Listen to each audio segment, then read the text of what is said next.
The broadcast is now starting. All attendees are in listen-only mode. Good morning, everyone. This is Dawn Miller with the Division of Behavioral Health and Recovery, the Healthcare Authority, and this is the monthly topical employment webinar, which today is on assistive technology, and it is being presented by Maria Kelly with the Washington Assistive Technology Act Program. A couple of announcements. One is that this is being recorded.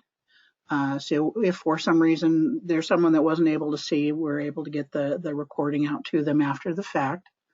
Another is that looks like Maria has a lot of wonderful information for us. So we're going to have you type in your questions as we go, but we're going to read them towards the end of the presentation. So at about 15 minutes before the presentation ends.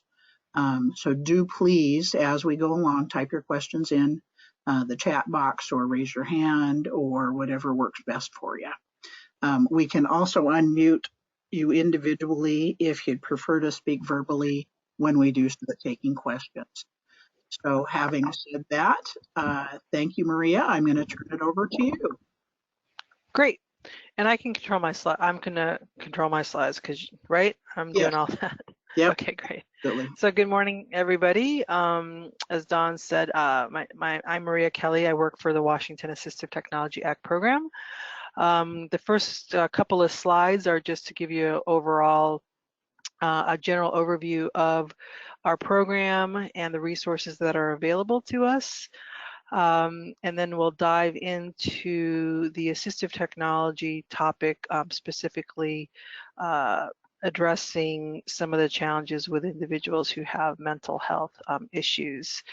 So a little bit about me. I'm an occupational therapist by training. I'm the senior assistive technology specialist here for Wattapp, and my overall area of expertise is I really sort of identify myself as a generalist. So my areas of interest are in regards to assistive technology for wearables, emerging technology, doing worksite assessments and home evaluations as well. So if you want to contact me or Wattap, all of my contact information will be at the conclusion of this webinar. And as Dawn indicated, I will be answering any questions that you have about 15 minutes prior to the conclusion of the webinar this morning. So let's see, let's get this moving. So as I mentioned, Wattap stands for the Washington Assistive Technology Act program.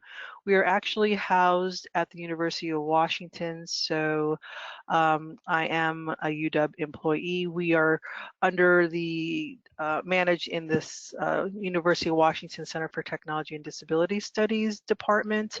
That's the lead agency for Wattap. We are all about providing AT resources to individuals who are Washingtonian residents with disabilities, with the primary purpose of assisting them in getting information that they might need pertaining to their assistive technology needs and helping them with decision making and obtaining assistive technology to improve their independence and function. These are, on this slide, these are our core programs, and as I mentioned, we are inclusive to all Washington residents with a disability, from very young individuals, so kids, to older adults. So we provide these resources across the continuum, life continuum. They can access our services as many times as they need throughout the year and throughout their lifetime.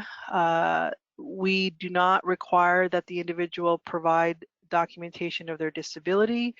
They can contact us directly on their behalf. They're advocates, whether that's a parent, educator, or a physician, healthcare provider, employer can contact us on behalf of the individual with a disability to acquire information regarding assistive technology solutions. So I'll just go briefly through the 5 categories that you see here. The device demonstration program allows the individual to schedule an appointment with an assistive technology specialist here at Wattapp to have the opportunity for them to get one-on-one assistance to sort of walk them through the general features of a particular device or software program that they're interested in perhaps purchasing for themselves. So that is an appointment by appointment only. We do most of those here in our office.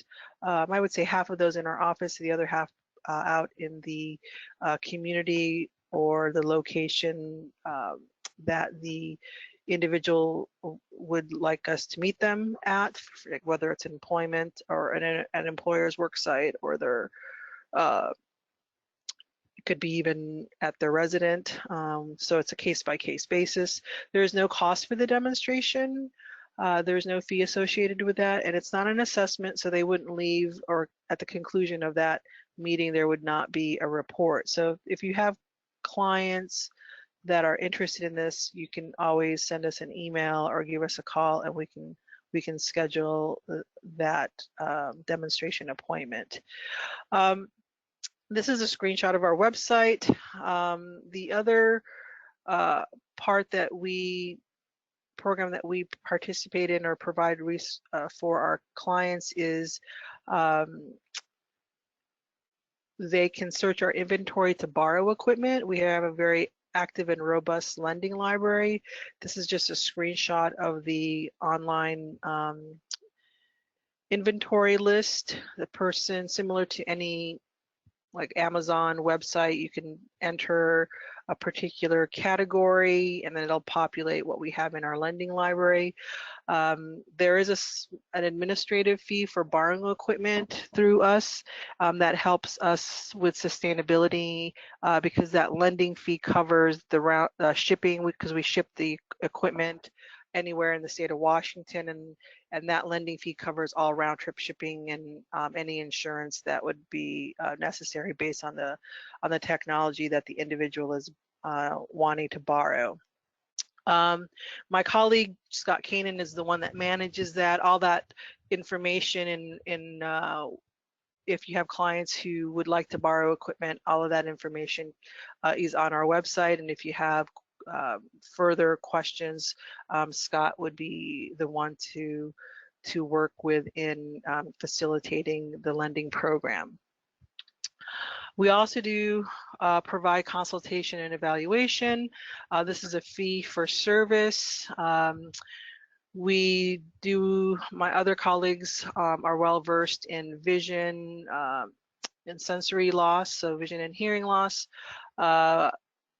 and computer access. So if you have clients who need that kind of assessment or consultation, we can provide an estimate on how much it would cost to do those types of evaluations. We do have a partnership with the Northwest Access Fund. This is alternative financing nonprofit group that provides low-cost financial loan or low-interest financial loans for individuals who have a disability to purchase any device or software program to help improve their function. They also can work with those individuals who have disabilities to access business loans to purchase equipment that they might need for their if they're starting their own business, or if they're going to be working from home. So the Access Fund contact information is there, and again, they are specifically only working with individuals with disabilities. We also have we manage the Evergreen Reuse website that you see here on this slide. This is a Washington State network that we populate this website with any equipment reuse, recycled equipment activity that we are aware of in the state of Washington.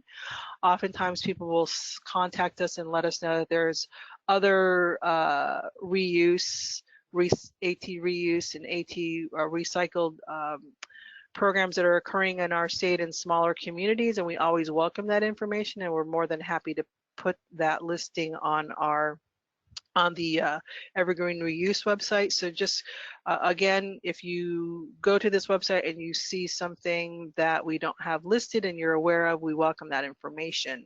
So equipment for medical equipment, hearing aids, durable medical equipment you can find on here. If you have clients who cannot afford new equipment, this is where we oftentimes send them to see if that assistive technology need can be met there. The other program that we manage, my colleague Naomi Namakata manages this program called I Can Connect. This program is funded through and administered through the National Deaf Blind Equipment Distribution Program. The funding comes from the FCC, and it provides these services through all 50 states, including Puerto Rico and the U.S. Virgin Islands, as you see here on the slide. In the state of Washington, Washington Assistive Technology Act program, Wattap is the one that manages this for the FCC. And the services, the individual who can receive this type of service has to have both vision and hearing loss. And it's defined as significant combined vision and hearing loss, and it has to be verified by a healthcare provider. And there are also specific federal income guidelines that need to be met in order for them to qualify for this. So I am not well versed in this program, as I said, because my colleague is the one that coordinates all the assessments and manages this program. So all this information, if you need more information about this, you can always contact us and we can connect you with Naomi. But just to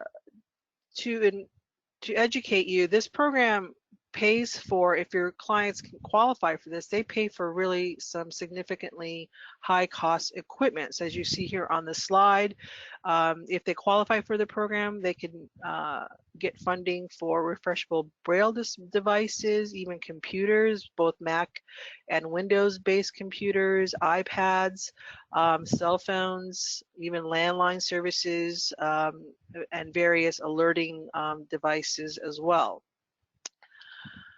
The other program that Wattap is involved in and manages is the Independent Living Program, and this is funded through the Division of Services for the Blind, Department for Services for the Blind, and this is free for any adult who is blind or low vision and wants to be independent in their home and in their community.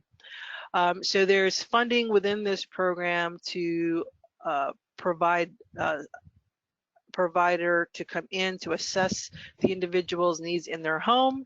Perhaps they need some magnification tools to be able to access their bills or read recipes, as an example, in their home.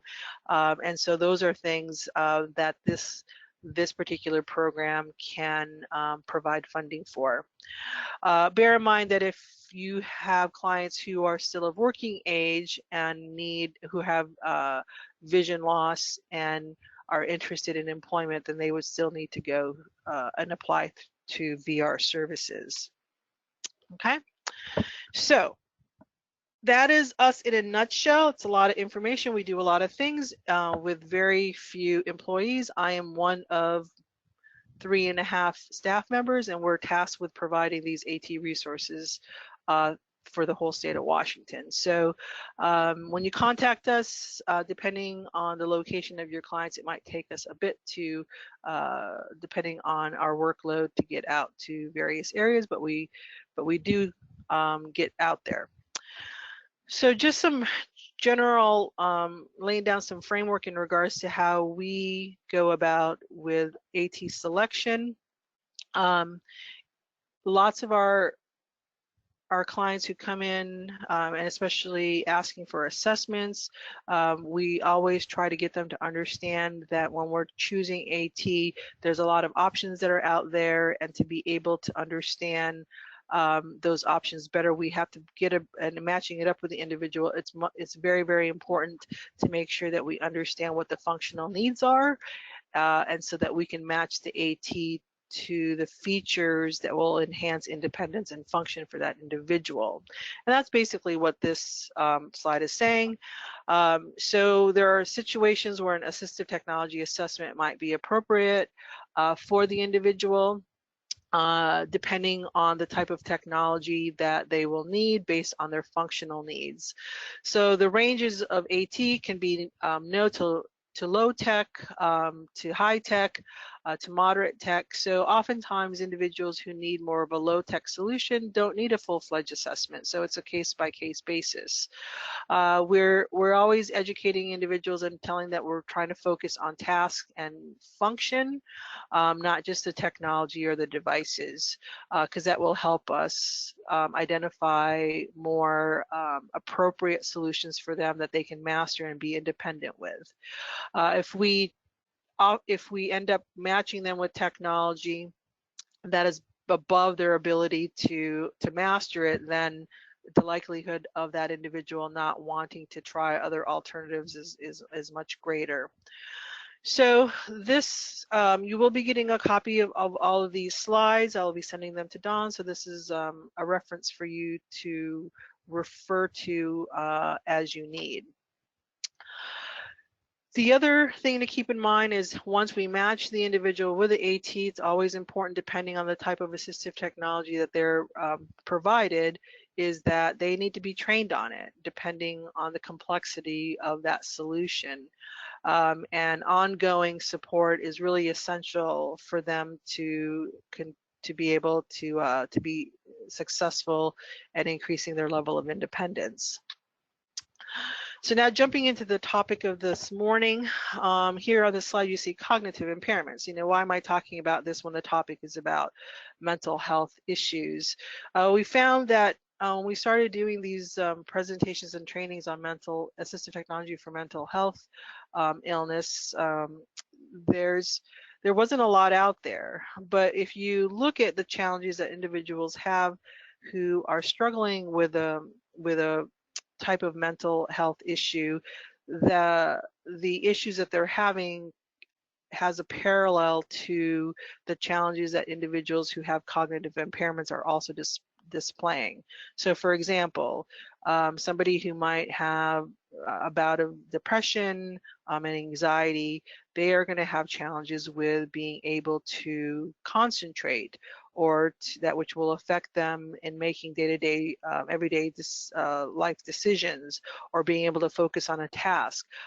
Those two issues of depression and anxiety can also impact their ability to remember, affect their memory, whether that's typically short-term issues that can impact their day-to-day life. So, and it can, just like cognitive impairments, it can range from being mild to moderate to severe.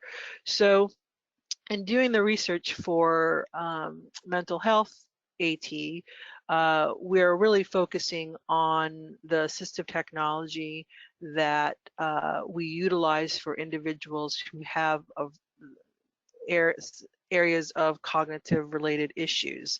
So these on this slide identifies who tends to have cognitive issues, as you see here: people with intellectual disabilities, obviously individuals who've sustained a stroke, dementia, even individuals with MS, individuals that are aging, and on the spectrum.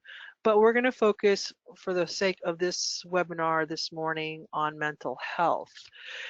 And the issue again is when somebody is experiencing mental health related issues, their ability to think, focus, sleep, being able to recall short-term memory issues can be impacted.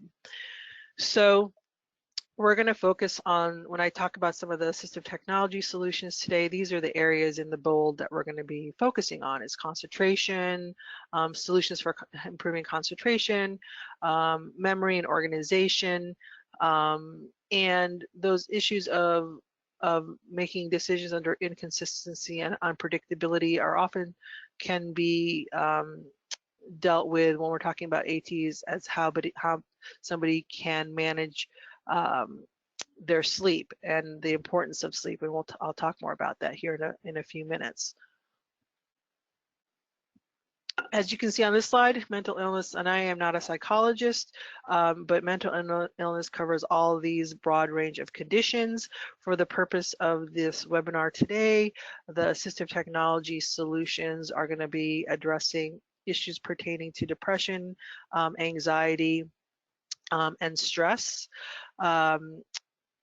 and we will go on from there.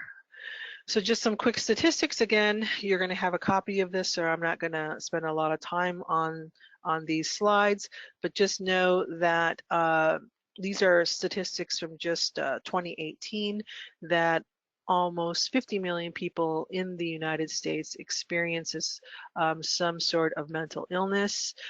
So that's information that I gathered from the National Alliance on Mental Illness, NAMI, and I provided you with the link if you wanted to read more about that. Just from a demographic breakdown, you can see here based on race. Again, this is information from NAMI. Gives you an idea of who is more susceptible or reporting mental health related issues. And you'll see the one that's at the top there are the gay and lesbian demographic, as well as individuals who are self-identifying as mixed or multiple race. Another breakdown from NAMI. The one thing that I wanted to focus here is looking at the anxiety disorders as being the most highly reported, and bear in mind, a lot of these individuals who are experiencing mental health related issues oftentimes have co-occurring issues. So it could be anxiety, it could be also they're dealing with depression. Depression is the leading cause of disability worldwide, so not just in the US. This gives you information on how much the US economy loses as a result of significant or serious mental health causes each year. So almost over almost $200 billion, as you see there. And there's a significant issue with youth and mental health issues, and over 70% of the youth that are in the juvenile justice system have some sort of reported diagnosed mental health related issue. The rate of unemployment is higher among US adults who have a mental illness. And the last item here is high school students with significant symptoms of depression are twice as likely to drop out of school compared to their peers who are not reporting mental health issues. So the last thing I want to just educate you on is that last bulleted item about the youth and who are experiencing mental health issues. I don't know if you were aware, but last year the governor of Oregon signed legislation to allow students, because of they were addressing the issue that in Oregon the second leading cause of death for the youth between the ages of 15 and 24 was suicide.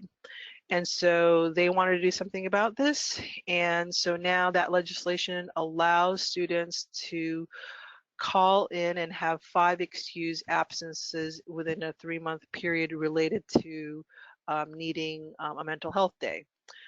So that's pretty significant, and good job for Oregon for being progressive. Moving on now to the heart of the presentation this morning about the AT. So when we talk about, as I mentioned, assistive technology, there's not a lot of focus on AT and mental health. There's a lot more information that's out there on these categories that you see here: physical disability, vision loss, hearing loss, even individuals with communication disorders and learning learning disorders. So what we have to do with mental health is, again, looking at, what are the issues that individuals are dealing with when they are having anxiety, when they are having a significant bout of their mood disorder, and looking at the technology that's out there to help them be more functional. So before we can introduce assistive technology, it's very important to know that AT is not going to help the individual unless their mental health symptoms are stable. So that's either through counseling or their medication management or a combination of both. But if we're introducing assistive technology before they are stable, then it's not going to be a successful experience. Assistive technology is really, we have to think of it as not a fix, it's a supplement to the treatment that the individual with the disability is receiving. The primary role of assistive technology, as I mentioned a few times already, is to enhance independence and enhance function, but it's also to help reduce the demands on the individual and the caregiver. So when we talk about AT and mental health, these are categories. We're looking at, for individuals who might have issues with anxiety, we're looking at things that will comfort them or to soothe them. For people who have some memory issues, we're looking at technology or devices that will help them manage their day-to-day activities better, their calendars or schedules. For individuals who need who have some risky behaviors, we might be looking at some safety issues, so we might be looking at ways to help monitor them and keep track of them without invading their privacy. So those are the things that I will be trying to cover today. So the first group of technology is the use of med management, memory aids, and reminders. So this group, and bear in mind this is just the tip of the iceberg, just some of the few examples that I inserted for the purpose of this webinar. And if you don't see something that you feel might exist, or you can always contact us. And many of these solutions or AT ideas that you see here on the webinar today, we do actually have in our lending library, and either you or your clients are able to borrow that from us. So this is a service, actually. This is called a company called Pillpack. And if I didn't mention it earlier, assistive technology can also be a service. So this is Pillpack. This is an online or over the phone pharmacy where the individual can actually call them. They were purchased by Amazon, actually, I think last year or the year before. And so they can order this, they can talk to a pharmacist, they can submit their prescription online, or take a screenshot of that and send it to them, or you can actually do this all on Amazon now. And so what happens is these are actually the medications that they would need to take on a specific time, on a specific day, would all be in one pack. They would tear it open and then take that medication, as you see here on the slide. I've had a couple of clients, and also during the times that we've done this training, individuals who have reported that they have clients who have used this service with very good success. And then there's dispensing tools or devices. This is called Hero, and it looks kind of like a device that would, like dispense coffee, but there's a little cup that's actually underneath there. It's it connects through a companion app on the person's smartphone. It can send them notifications of when they need to be taking their medication. The device itself kind of has auditory notifications to remind them that it's time for them to take their medications during a certain time throughout the day, and then it dispenses it in one of those little cups that you see underneath in this slide. For those of our clients who need additional support, a support person can also be sent the notifications.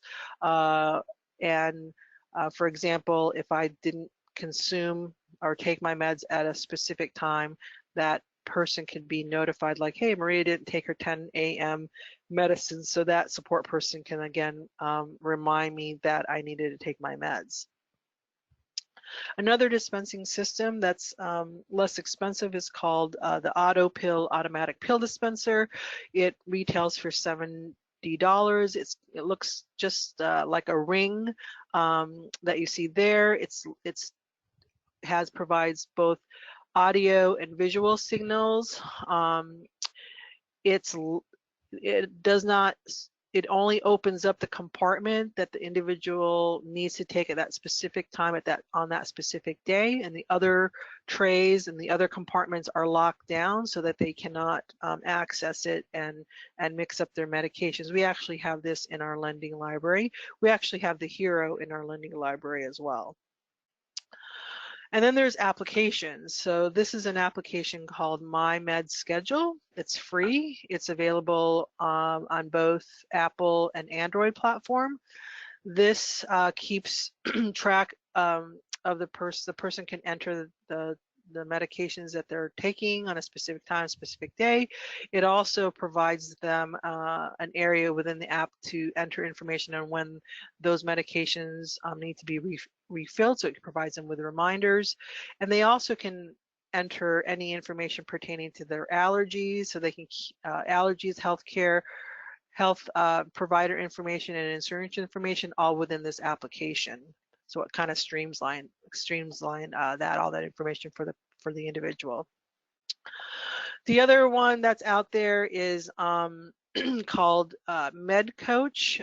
This is free on iOS, so it functions in a similar way as the previous application that I just spoke about. So the question we oftentimes get is, look, how do you know which one the client should be trying? So again, it's based on features. So it really depends on how many features your client needs, which feature that they need, and my attitude or my opinion is if it's a free application, it's oftentimes useful to see how they navigate through the app, because each app has different ways to navigate through it. So some individuals, some of the applications are much more intuitive and how to set it up, and others can be a little bit more clunky. So it's really a matter of what the client feels most comfortable with and the features that they need to be independent.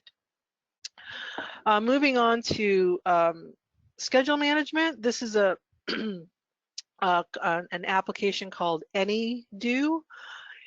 This allows the user to create lists that they need to. I'm a list maker. Create this list that they need to do on a day-to-day basis. It helps keep organized in a more chronological timeline. So it's a little bit more efficient than creating lists, let's say, on a Post-it note. And it will set up reminders. So that's one option. The nice feature that's on this, because it has what they call location reminders. So as you see on the top right-hand part of that screenshot, it says buy shampoo and Band-Aids. Because if I turn on the feature within this application, so if on my list that it says that I needed to buy milk at the grocery store, that location, if I had that feature turned on, it would say, hey, you're near QFC, don't forget you need to buy milk. So that could be a feature that could be helpful for some of our clients. The other one for your clients who already have and are familiar, who have a smartphone that's iOS, or so an Apple phone, with the most current operating system for the iPhone, so that's 13, when iOS 13 came out, they actually provided more features within the reminders built-in application on the phone. So now with iOS 13, you're able to create reminders with subtasks, and you can actually insert attachments. And they also have location-based alerts based on time and location. And another nice feature on here that they've added is what they call, you can, when you're texting someone, so let's say I'm texting my daughter, and then it reminds me, like, don't forget you're texting your daughter and you need to remind her to submit her college application to the University of Washington. So it's kind of Big Brotherish, but it's another additional tool that if you turn that feature on, it helps kind of jog a person's memory and provides that kind of support if they want it. A low-cost solution for memory and reminders is this motion activated voice player. It's very inexpensive. You can find it on retails online for $20–$25.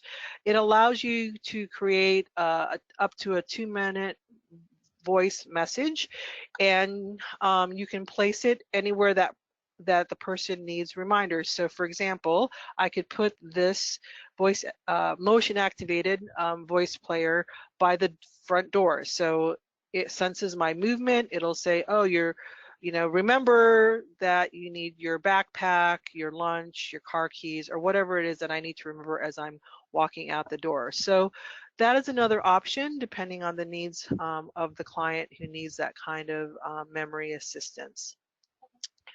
The other one, moving on to another application, is called photo dialers.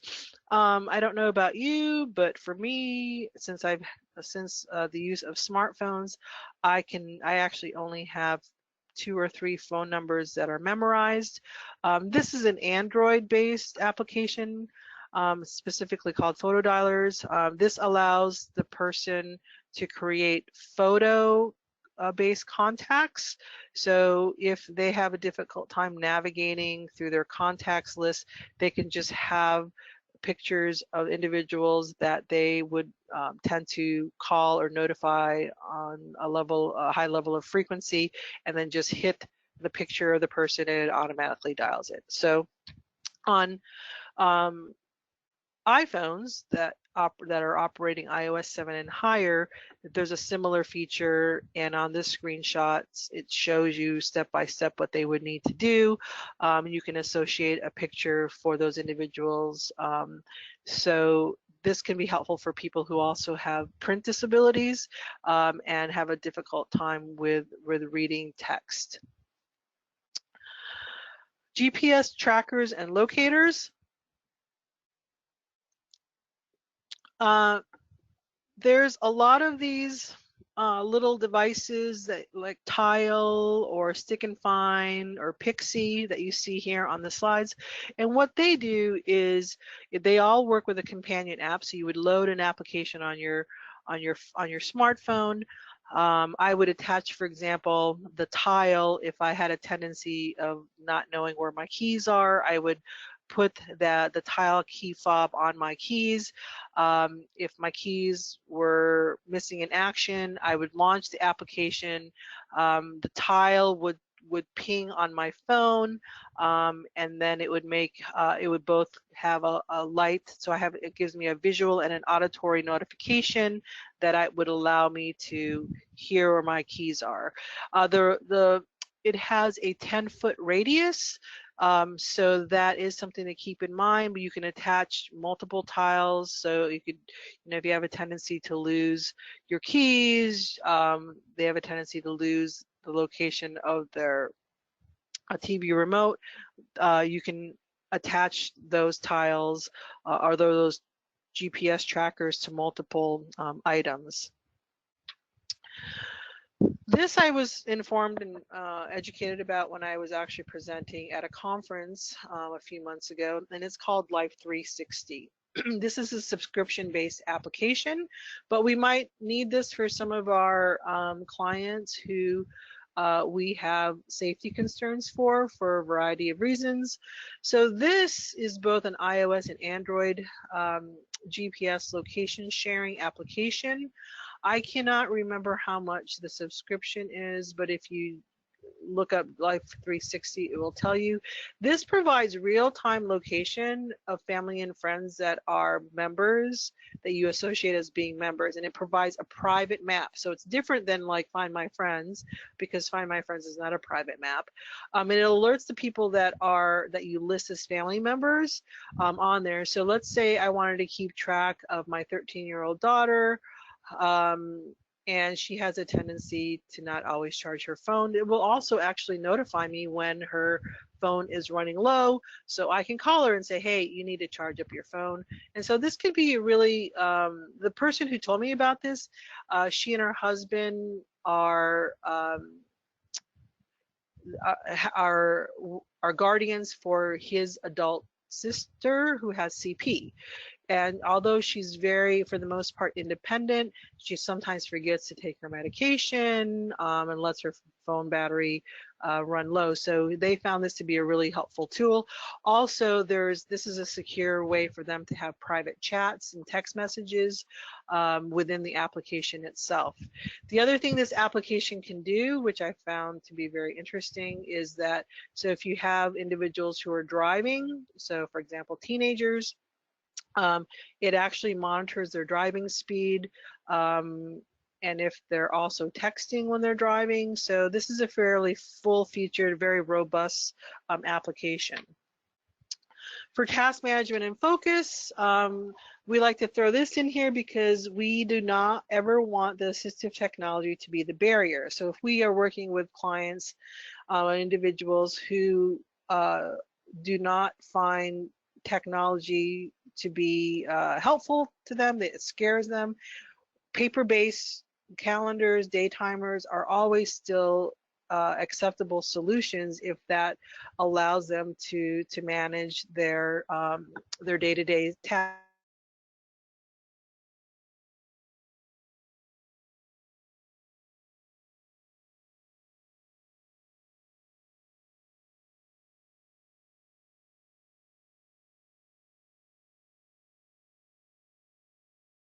People already have used Gmail, and so this setting up a shared calendar with someone as additional support is easy to do with Google, the Google Calendar.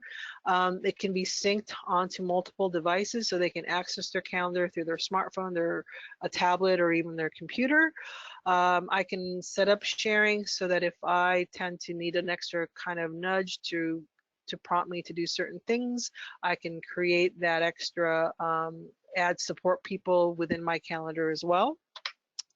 The other one is called Cozy Calendar. There's a free version of this. The paid version gives you more features, but this, if there's multiple people like within a family that wants to be able to access each other's calendar or family calendar, this is a pretty easy to navigate calendar. You can set up not only just their schedule, but also to-do lists, as you see here, and also shopping lists.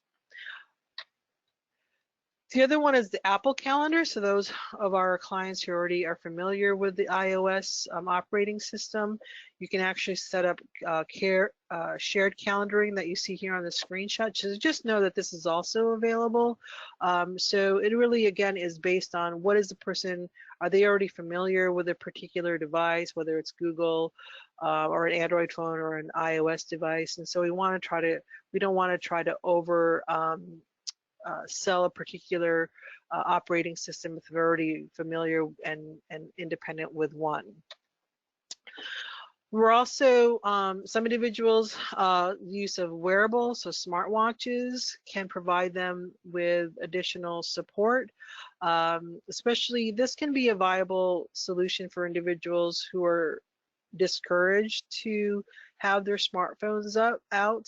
So if we're working with students, and they can wear a watch on their wrist and get those notifications as opposed to pulling out their phone. For task management, Evernote is a free application across iOS and Android and Windows. So this allows, and this is not, I would not recommend this for somebody who has a lot of focus and cognitive issues because this is very full blown features here. There's lots of features that the person can find who has some issues, significant cognitive issues, would have difficulty with navigating it because there's lots of folders that they would need to set up. But for our higher level functioning individuals, this could be a viable option for task management. This one is called Sloth. It is, there's a screenshot that you see there. This allows the individual to set up tasks and the times needed for them to complete it. So some of our clients have a difficult time for transitioning from one task to the next. This might be something that could be helpful for them because you would set up, for example, they need to brush their teeth. And then you set up a time of how long it should take them to brush their teeth, so let's say 2 minutes. And then the next task that they need to do is brush their hair. So then you would load that task and how many minutes it would take them to do that task. So after 2 minutes, the next task would be loaded up, and then the countdown would start for that next task. So this is, we have this loaded on many of our tablets here at Wattap because it's become a very popular application for people to try out. The other one is called Focus Watch. It's free, only available on iOS. It helps with planning the tasks that the person needs to be able to complete and focus on and complete. They don't actually have to have that timer countdown visible. It can be working in the background. It can be easily customized based on the amount of minutes or hours that they need to be focusing on a particular task. It provides them with alarm notifications that can be, again, running in the background. So again, this is just another option to try to help with staying focused and managing their productivity throughout the day. Based on if they only had 2 tasks to do to as many as maybe even 5. Maria. A simple solution. Yes. Hi, Maria. This is Dawn. I was just going to say, for those of you that joined late, I see there's lots of questions being asked. Do please continue. We're going to go ahead and address those at about 15 minutes prior to the end of the presentation. So do please continue typing in questions. Okay. Keep asking those questions. I love this one. It's called Time Timer. It's like a little plastic clock. That dial that you see in the middle, I can move it and then it will make the red bigger or smaller. It sounds just like an old-fashioned a ticking clock. So what this provides the person is just, it's visual, all visual. So I could set it that, as you see here, it's for 40 minutes that they have to do a particular task. So this could be a good solution for somebody who keeps asking, like, oh, how much more time do I have to do before it's time for me to have dinner? So you can set that, it will tick down, and the closer it gets to 0, less of the red is visible. And this can be good for our clients who have a lot of focus and attention issues at a low cost, and this is considered a low-tech solution. The same company made a watch. So this is a wearable. It's called a Time Timer watch for $60. So it does a similar thing. So if we want somebody to have a little bit higher tech solution on their wrists, it's a little bit more discreet. That is another option, and it functions in a similar way as that Time Timer clock that you saw on the previous slide.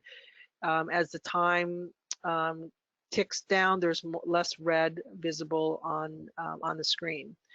The other one is called the Watchminder for about $80. This is a watch that they not only tells time, but you can set up reminders on it. But it also has a couple different settings. We can set up reminders on it. We can set up a timer on it so that, like, if we have an individual that easily gets distracted after 30 or 15 minutes, we can set up a little vibration reminder, and then it would buzz them and it would say, you know, pay attention, as you see here on the slide. We actually have this in our lending library, so that is something that teachers during the school year borrow from us that are working with students with some attention deficit issues. The other one that's a wearable is called Foci, F-O-C-I, that you see here. It's oh gosh, I don't know. It's a little bit wider than a thumb, and it clips onto the waistband of your pants or your belt, and this works with a companion app. So this is designed to help boost focus through notifications, so like what we call it hepatic or vibration notifications. It also monitors breathing.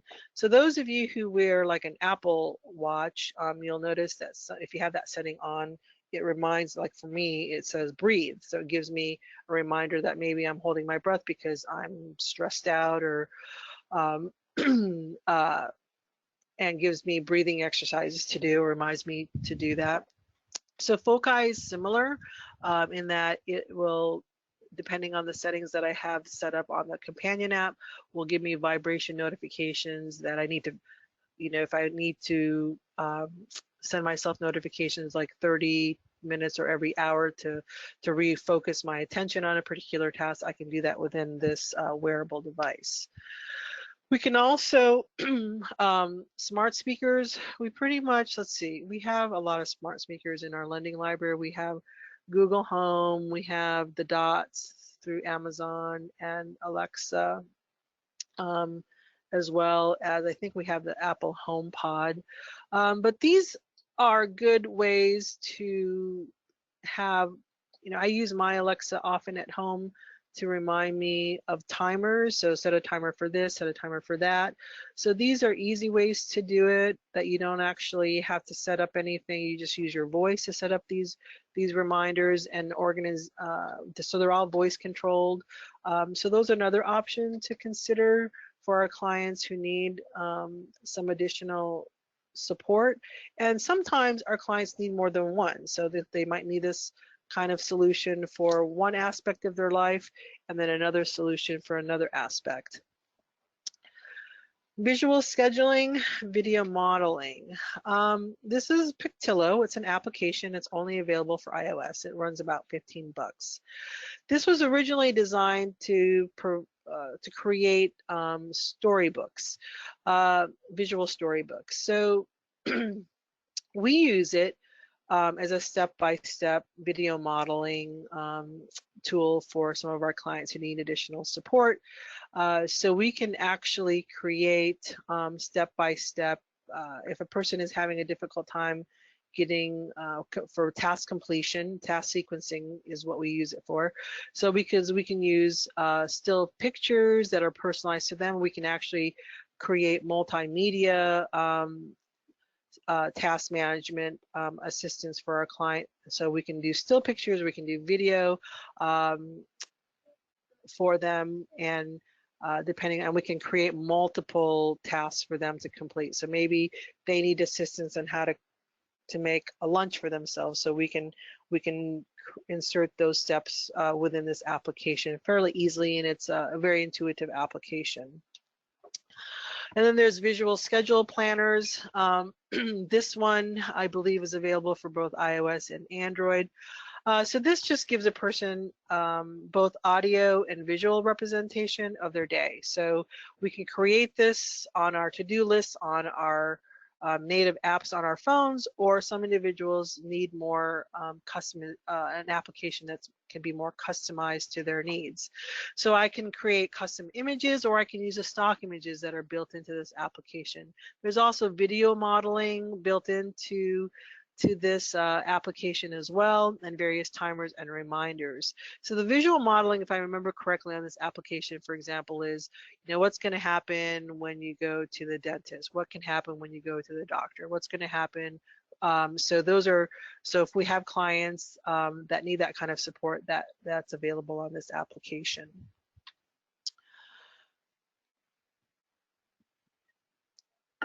This application is free on iOS. It's called Reminders with Voice. So again, we might have clients who respond better to their own voice recordings, or maybe they prefer music. So it's another task list that they would create or create with assistance, and then they can associate a recording with it. So when it's time for them to take their medication, it could be their voice, or it could be a voice of a caregiver, or it could be a voice of a family member saying, "Hey mom, it's time for you to take your medicine." Or some individuals could get that notification, a particular song to be playing. So there's different categories to choose from. It can be a one-time reminder. Maybe it's a repeating task that they need to do every day at the exact same time. So that can be set up in this application as well. MeMinder app, this allows the end user to have talking pictures. So for example, the picture that you see there for feeding the dog, it could be that picture is saying, hey, it's time to feed the dog. Remember that the dog food is under the cupboard. They need 1 cup of dog food. Only dry food, or whatever the instructions are. So again, another option based on the functional needs of the end user. Why do I have AT for reading on here? The reason I have AT for reading on here is not because the person might have learning challenges. We do a whole different, we do like a 3-hour training on just learning disability literacy support program, AT for individuals with learning differences. But the reason we talk about AT for reading is because sometimes our clients who are on medications to manage their mental health issues, their vision can be affected, their ability to comprehend what they're reading can be impaired as a result of those medications, and sometimes depending on the medication or the treatment that they're receiving, it can also affect their ability to track visually the content that they're reading, whether it's on the screen of the computer or in a book, for example. So there's a variety, there are a lot of, so we look at text-to-speech software. So what we mean by that is technology that will read the content out loud to the individual. So some individuals who have a difficult time with comprehending what they're reading, being able to see and hear it at the same time can be advantageous and help with reading comprehension. Some of this text-to-speech software also highlights the text as it's being read out loud, so that can aid and be helpful for individuals who are having some visual tracking issues as they are reading the content in front of them. So there's dedicated software, and it's an abundance of these software solutions that are out there. I've only listed a few because that is, and if you are interested in learning more about this, feel free please to contact us. And there's also mobile apps that are available now to provide this content out loud, read out loud this content for our clients, and I've listed this on the slide as well. This is an example here of what I meant by highlighting. So it highlights the text that you see that's highlighted in yellow is what's going to be read. The one that's going to be read, that's highlighted in green, is the one that's actually being uttered at the time. So it just helps with kind of following that bouncing ball for those individuals who do have some visual tracking issues.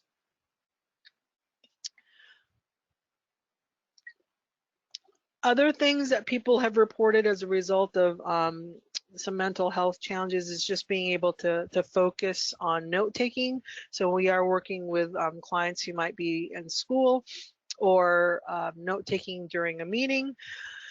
So this solution here is called the Livescribe Smart Pen. The Livescribe Smart Pen works with this specialized, what we call, it's called dot matrix paper. So it's computerized paper. So the Smart Pen cannot be used with just regular note-taking paper. It has to work specifically with this. So half of the pen is ink and the other half is a digital recorder. So what happens is you would tap record on the paper. All the controls for the pen are on the paper with the exception of the on-off button, which is on the pen. You would tap record, and then once I start writing and the record feature is on, anything that I'm writing is going to be linked to the audio recording at that time in real time.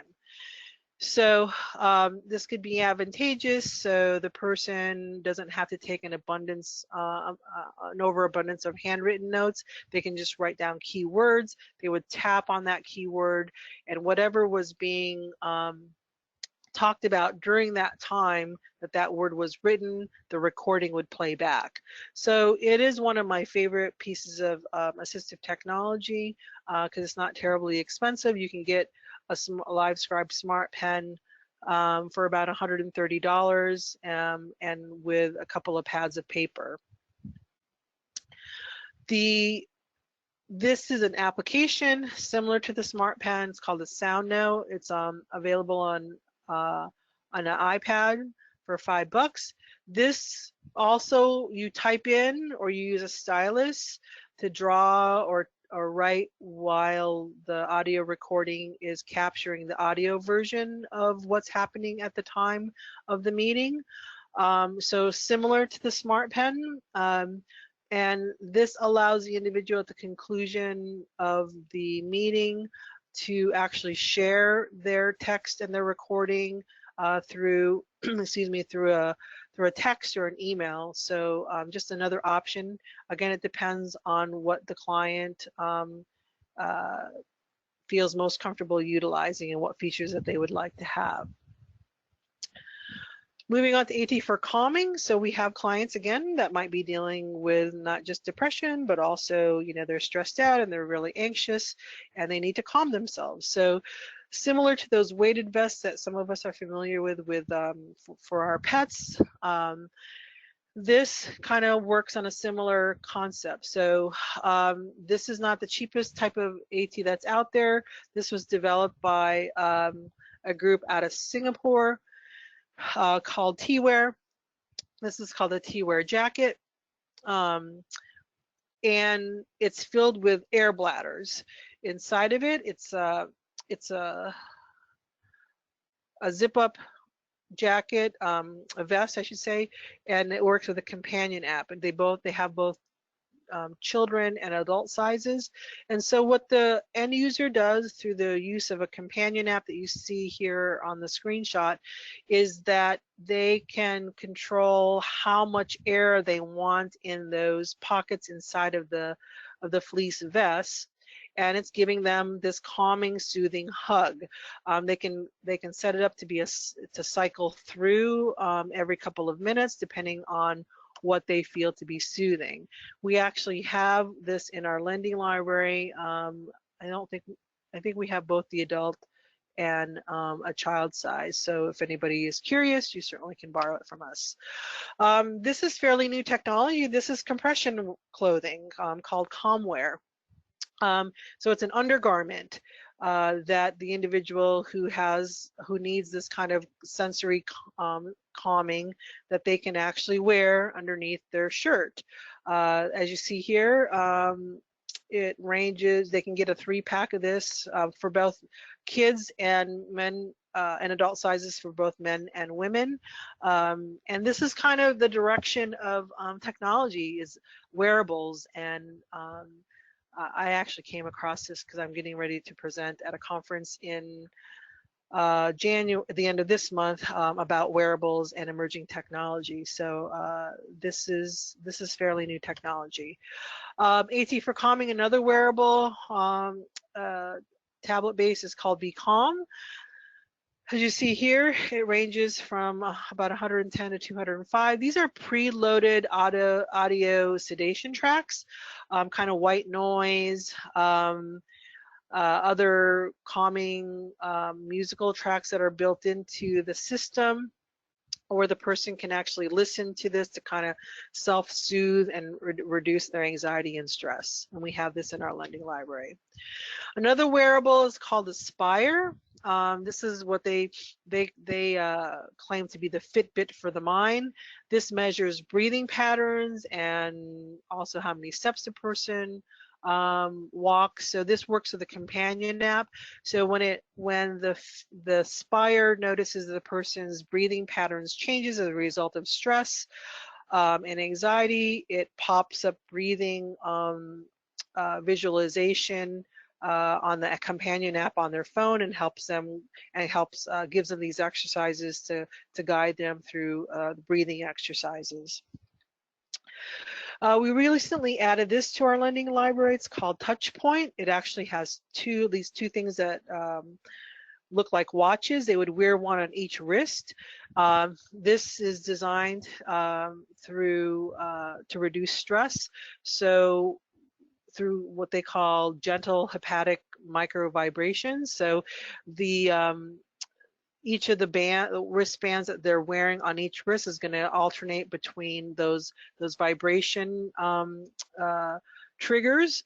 And so the philosophy behind this is that the way it reduces the person's anxiety is that they're now focusing on those alternating vibrations on their wrists, as opposed and helping them with refocusing and realigning their attention on the less stressful anxiety provoking event. So again, we have this in our lending library as well. The other one is called Muse, brain sensing. This is actually like a headband that you would wear across your forehead. This too works with a companion app, and it kind of uses the technology of a EEG. It's reading some of your brain waves and the tension that you're having around your forehead, and it guides you through an exercise to try to quiet your mind using biofeedback. Again, this has been a popular tool that people have been borrowing from our lending library, so that's also available. Other options to consider is just blocking out for those clients of ours who are having a hard time with focus as a result of that they're stressed out and anxious, is just blocking out the distracting noises. So if we're working with individuals who are working in a cubicle setting and it's a high traffic area, we might suggest that they put on noise canceling earbuds. I actually have a pair. The one that you see on the right hand side are the new EarPod Pros or AirPod Pros, and they actually do really well in blocking out noise.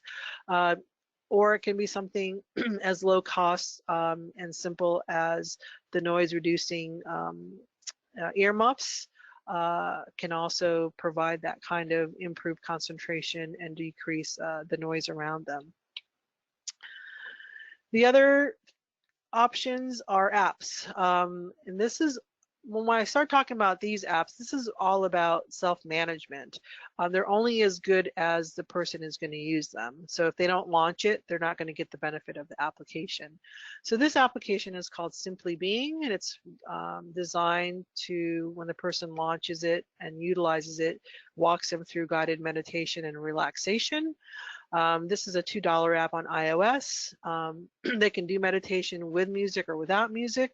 And they can pick, as you see here, the duration, anywhere from as little as 5 minutes to as much as up to half an hour to get them to kind of refocus and realign their attention. This application is called SAM, and it stands for Self-Help for Anxiety Management. And it asks the end user a variety of questions that you see here. It's on a sliding scale, like how they're feeling, do they have worrying thoughts.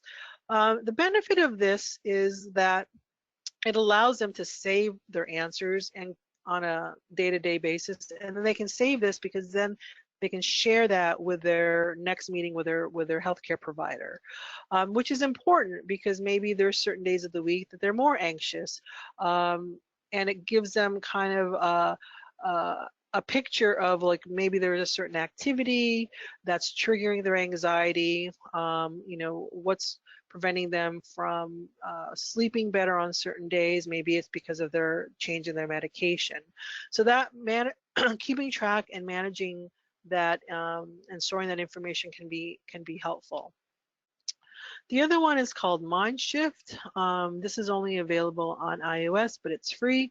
This uses what they call cognitive behavioral therapy strategies to help the individual kind of reorient and redesign and refocus their thinking based on some of the exercises that are built into this application. The other one, this is actually was developed by the Department of Defense. This is called the Ptsd Coach, both available for free on iOS and Android.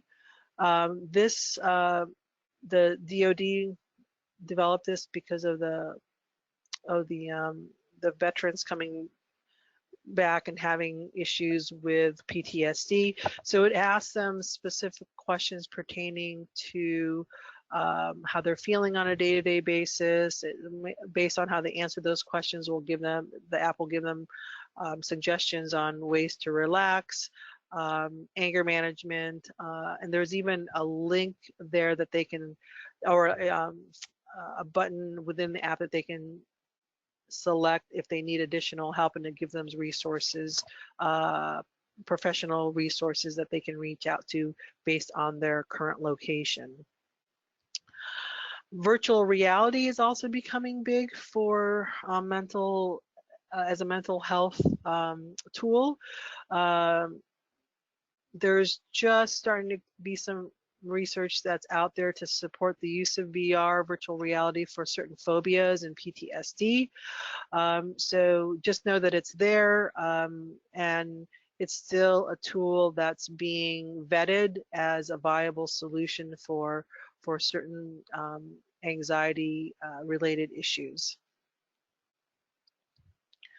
Emotional support animals. Know that that's another option for individuals who are open to having a support dog. Some of the clients can be matched with this. They oftentimes will require a letter of recommendation or support from a healthcare provider as to why the person needs an emotional support animal. And there's certain guidelines of where the emotional support animal can go in public places, just as a FYI there. For those individuals who cannot have a living support animal, there's a whole nother area of robotic animals that look just like real animals for the most part. This one's called Tombot.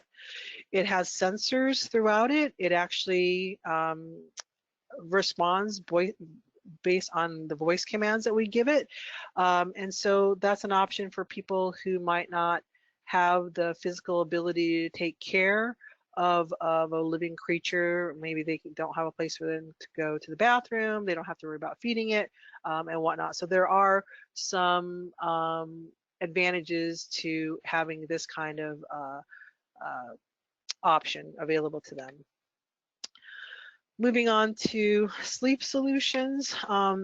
Know that one of the reasons that oftentimes people will say that they just have a really difficult time with managing their depression and anxiety is because kind of like this endless loop, that if they don't sleep well, then they have a harder time with sleeping and managing their depression, but then their depression or their anxiety prevents them from sleeping. So some of the solutions that are out there, self-management tools again, this one's called Aura. It's AI is artificial intelligence that kind of helps drive the meditation sessions that are programmed within this app. So the person is going to be asked a series of questions, and then it makes again a suggestion on what kind of the tracks built in this app that might help them with sleep and mindfulness. And this is free. Another one that can help manage and give information about how much they're sleeping and how well they're sleeping is called Sleep Cycle. This is only available on Android, but it monitors the sleep habits of the person. It uses the accelerometer that's built into the person's smartphone. As you see on the screenshot, the phone needs to be plugged in and it needs to be underneath their pillow. And so it monitors how quickly the person falls asleep. It gives them a graph of like what hours, how many hours they're sleeping, when they tend to be the least restless. So this is not designed to be like a sleep study, but it does keep track of this information so the person can again share this information with their healthcare provider at their next appointment. For iOS users, it's called Apple Bedtime. This is fairly new with the most current operating system update. This lets the person set the exact time when they want to wake up. They can select which days of the weeks they want the alarm to be off, so maybe not on weekends. The app gives them suggestions like, oh, you want to get a good 8 hours of solid sleep. This is what we're recommending that you go to bed by. And it can give them these kinds of notifications prior to bedtime. This app is called simple as this, Sleep. It has, as you see here, it's very full featured. It gives them breathing exercises. They can listen to bedtime stories. It has over 100 stories built into it. If the person would prefer to do that, it has music tracks from white noise to relaxation, relaxing music, meditation, nature sounds built into the application as well. So this is called Calm, not Sleep. So it's a very full-featured application available on iOS. This is called TM Soft. This is also a website or an app. This, similar to Calm, has a lot of white noise and different what they refer to as soundscapes to help calm the mind in preparing the person to get ready to go to bed. Devices that are available. This is called the Electro Fan. For 50 bucks, it's just like a little cube that you can place on your bedside, and it just gives white noise. And some people, that's all they need to kind of fall asleep and distract them from any other environmental noises that might be in their bedroom. The other option is utilizing noise masking sleep buds. This is what Bose has developed. And I actually have a colleague that purchased this for himself because he travels a lot, and he said it allows him to kind of quiet his mind and blocks out a lot of the noises that he tends to hear, like in a hotel. And then there's weighted blankets. There's this big movement on the use of weighted blankets, similar to the weighted vests. This provides deep pressure for the individual who might need this kind of to calm themselves. So they come in different weights, sizes, twin bed, queen bed, king bed, but there's if you go and just search weighted blankets, it gives you kind of a guideline on how heavy the blanket should be based on the weight of the end user. Other wearables, this is called the Smart Sleep Headband, which is developed by Philips company. This has sensors built into the headband. The person would actually wear this, and it monitors their sleep quality through the companion app that's on there. So this is just another suggestion or option that's available depending on what works for the individual. Philips also makes the Smart Sleep Light. This provides, also has sensors. It's kind of like a smart home tool also, because it can monitor like room temperature, noise, through the companion app as well. What this does though is give soothing light that kind of amplifies or diminishes the light intensity depending on the needs of the end user as well. Okay, I'm kind of moving through these a lot quicker than I thought. So the other thing to keep in mind as I wrap up, and we'll just open it up to questions, is the cognitive impairments really are parallel to the cognitive impairments of the person who has mental health issues might be experiencing. We want to try to address these through modifications and accommodations by using the solutions that I went through on these on the slides. But I can't overemphasize the importance of matching up the technology based on the features that the individual needs. Oftentimes we get calls like, you know, what's the best app? Like, well, what does a person unable to do right now? What are they having challenges with? We always go back to function or the loss of function or the loss of independence for that the individual is experiencing. With that being said, these are the resources that I often go to. NAMI is huge on the National Alliance on Mental Illness. The other one is Anxiety and Depression Association of America.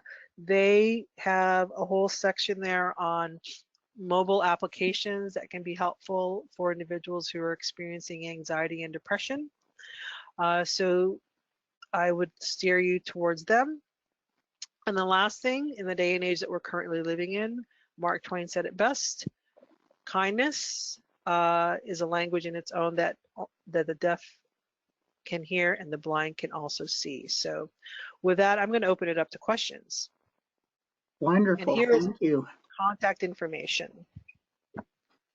So Maria, what I can do is I can go ahead and start reading the questions that have been typed in. Great.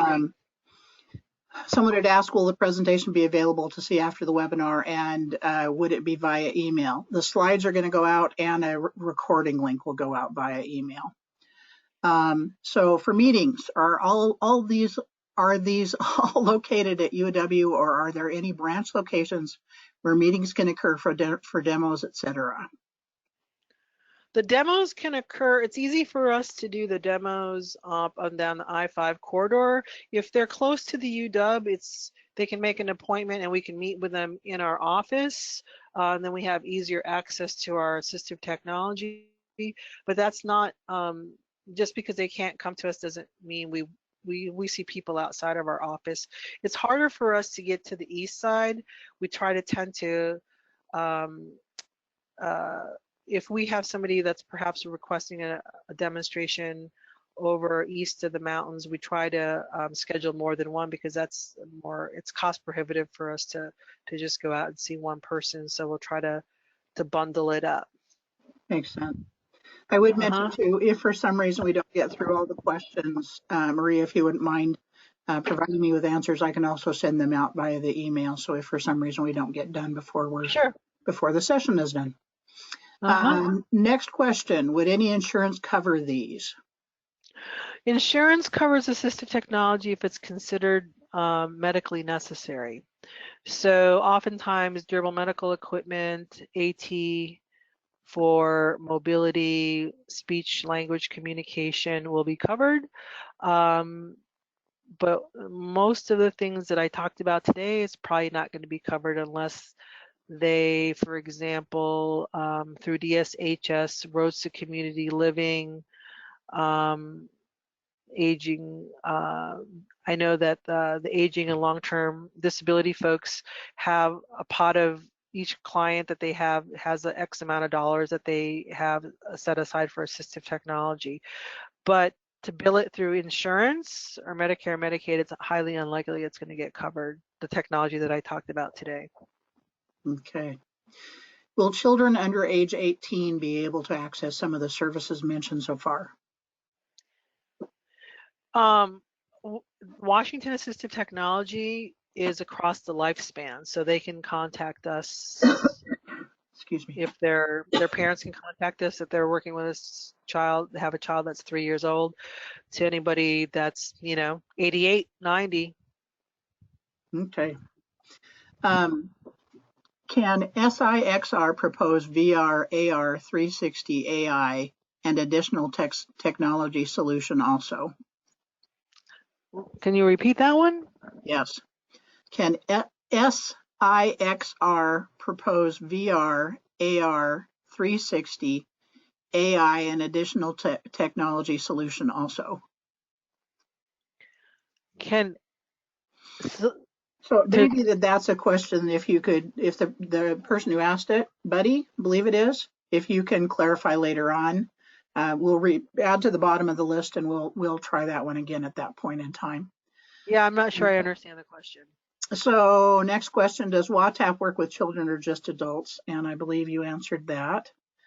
For those who would like to receive credit for this webinar, CEUs for CRC, how can we obtain proof of attendance? And that's something, Jim, I noticed that's something that you asked. I will see if we can do a certificate for this. That's not something we've typically done, so I'll have to get an answer to that and get back to you. Next one says, thank you, neurological mimic mental, my target population overlapping symptoms diagnoses. So not a question, but a comment. Another comment, I use Pillpack and love it. Cool. Question, my 80-year-old mom has vision problems. She uses Alexa when she can't find her phone and has it call her, works great. So there, I guess, another comment. Do you know if any of these apps are available in other languages? I would not know that unless I looked up the app and it would provide that in the application's description. Okay. Some devices or apps mentioned will require subscription. Will it be borrower's responsibility to pay for the subscription if the device is borrowed from the lending library? It depends on the application. The ones that have a subscription, oftentimes we download it because there's a free trial. So that's kind of how we have that workaround with it. Okay. But it depends. It's case by case, depending on the application. Okay, good question and good answer. Maria, when will you be doing another webinar so that I encourage staff to attend this excellent and informative training? And I will say to Jim that we're going to send out the recording, and please feel free to send it to others so they don't have to wait until Maria does another wonderful webinar. They can actually listen to the recording of this one. There you go. Got to thank you for doing this webinar, and that's from Chris Chloe, volunteer for NAMI, Thurston Mason County chapter. So, and I see more than one thank you to you. Question, where could I learn to become an expert on AT? This stuff is amazing. If known its value forever, just no way to learn all myself, nor a way to pass the information on to those who need it most. Wants information, trainings, trainers, educational directions. So are there trainings, Maria, to become an AT expert? I know you're an occupational therapist, so obviously that's a huge training. It really depends on what you mean. But I mean, the RESNA, which is the Rehab Engineering Society of North America, has what they call an Assistive Technology Professional Certification, and it requires X amount of AT experience. I mean, there's conferences, like for example, the conference that I'm at the end of January, early February, is called the ATIA, which is the Assistive Technology Industry Association. That's a really good conference to go to for just to get exposed to a bunch of different presentations and continuing education on all categories of assistive technology, and it has a really large exhibit hall that has a variety of different types of technology. I think that's, I mean, if you really truly are, that would be probably the best venue to attend. But offhand, I mean, that's how I get my continuing ed. And there's a variety of different, it just really depends on what area of assistive technology you're most interested in. Mm-hmm. So I see we're winding down to less than a minute left on the webinar. There are still quite a number of questions. The webinar tends to at some point in time just cut off, and so if it does that in the middle of things, know that we will make sure that the questions get answered via email. Great. So our item is in the library, available to clients, or just samples from vendors. Say that again? Are items in the library available to clients, or are they just samples from vendors? Oh no, we purchase them. So our goal is to purchase equipment. You know, we get together as a team a couple of times a year, and then we always encourage our the general public to just send us emails like, oh, it would be nice if you had this available as well. We also know that we have a partnership with, for those of you down south, Thurston County Timberland Library. They also, we have some of our assistive technology there that people can actually borrow, just like borrowing a book. Wonderful. Let's see. I see a couple of questions that look as though they have been answered about noise canceling earbuds and that kind of thing.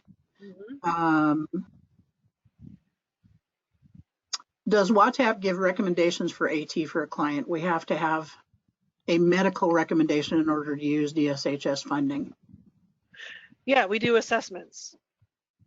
The only time a demonstration, you're not going to get a report. If you need documentation supporting and the recommendation, then that's an evaluation, and that's a fee for service. And I'd be happy to answer that. You can email us, and I can answer that specifically.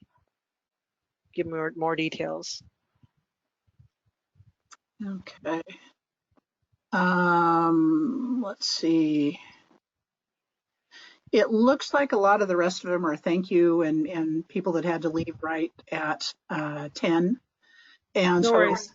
I think for most of the questions, they have been answered.